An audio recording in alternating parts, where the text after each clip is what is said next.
Shalom umat Tuhan, dimanapun umat Tuhan berada. Malam hari ini kita kembali dalam renungan malam. Teks renungan malam hari ini terambil dari Matius 9 ayat 1 sampai 13. Bapak Ibu Saudaraku yang dikasihi Tuhan, melakukan sesuatu hal yang benar, hal yang berkenan kepada Allah, hal yang menyenangkan hati Tuhan, tidak berarti otomatis semua orang akan mendukung apa yang kita lakukan. Bisa saja mereka tidak setuju, bisa juga mereka tidak mengerti apa yang kita lakukan, sehingga ada penolakan dari mereka. Dan mungkin ada juga mereka tidak setuju karena mereka tidak suka dengan kita. Nah, apakah yang akan kita lakukan? Jawaban seperti apakah yang akan kita berikan bagi orang-orang yang mempertentangkan apa yang kita yakini, apa yang kita imani? Nah, hari-hari ini juga kita melihat bahwa perkembangan media massa begitu pesat, saudaraku yang dikasihi Tuhan, sehingga berita-berita begitu banyak bertebaran di media. Apakah itu hoax, apakah itu betul, kadang susah kita bedakan. Nah, renungan kita malam hari ini adalah kita harus belajar dengan teliti. Bapak Ibu saudaraku yang dikasihi Tuhan, teks ini berbicara tentang dua hal, yaitu tentang mujizat yang Tuhan Yesus lakukan dan juga Matius mengikuti Yesus. Yang pertama adalah Yesus mengadakan mujizat mengampuni dosa, bersosialisasi dan makan bersama dengan orang-orang berdosa di dalam ayat 2 dan ayat yang ke-10. Nah, sekalipun itu adalah hal yang baik, tetapi tindakan itu ternyata mendapat penolakan, mendapat pertentangan dari orang-orang yang pada saat itu hadir, yaitu dari ahli-ahli Taurat, orang-orang Farisi, dan beberapa dari murid-murid Yohanes. Yesus menjawab pertanyaan ahli Taurat itu, memberikan jawaban pertanyaan retorik kepada mereka, kepada orang-orang Farisi yang selalu menganggap dirinya yang paling benar, dan karena ketaatan legalistik mereka rajin memberikan persembahan.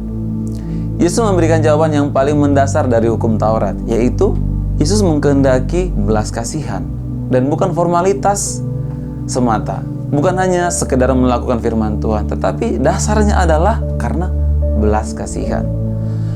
Murid-murid Yohanes mungkin tidak terlalu paham kenapa mereka berpuasa. Mungkin mereka mengikuti tradisi yang diajarkan oleh Yohanes.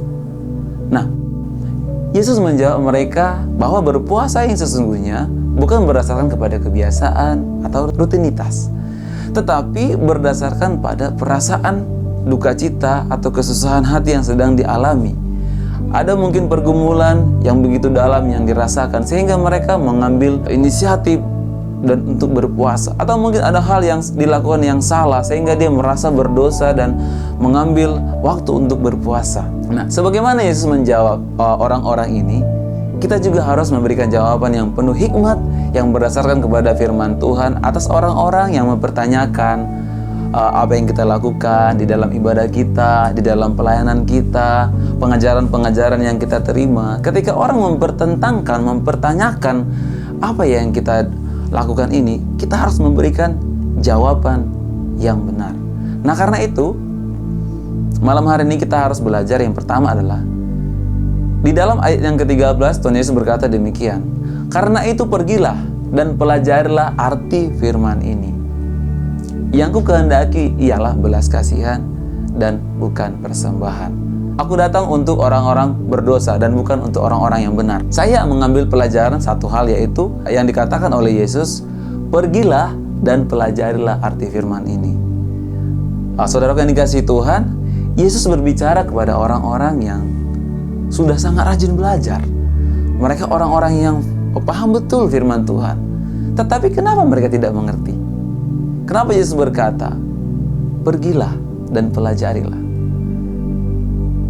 Bapak Ibu Saudara yang dikasihi Tuhan, saya tidak tahu saudara sudah berapa lama belajar firman Tuhan. Kita semua mungkin sudah belajar, sudah menjadi orang Kristen dari sejak bayi. Saya tidak tahu, tapi perkataan ini untuk kita. Pergilah dan pelajarilah arti firman ini. Saudara yang dikasihi Tuhan, mari ini menjadi perenungan kita. Apakah hari-hari kita sudah belajar firman Tuhan dengan teliti? Belajar dengan sungguh-sungguh? Dan sungguh-sungguh kita berdoa kepada Tuhan supaya Roh Kudus kita diberikan pengertian dan hikmat, supaya firman Tuhan yang kita ketahui tidaklah berasal dari diri kita sendiri, dari pengetahuan kita, tapi benar-benar karena Roh Kudus memberikan kita pengertian dan pencerahan atas firman yang kita baca, atas firman yang kita dengarkan dan pelajari. Saudara yang dikasihi Tuhan, malam hari ini kita sama-sama merenungkan firman Tuhan dengan sungguh-sungguh dan belajarlah dengan teliti. Selamat beristirahat. Tuhan Yesus memberkati kita semuanya. Shalom.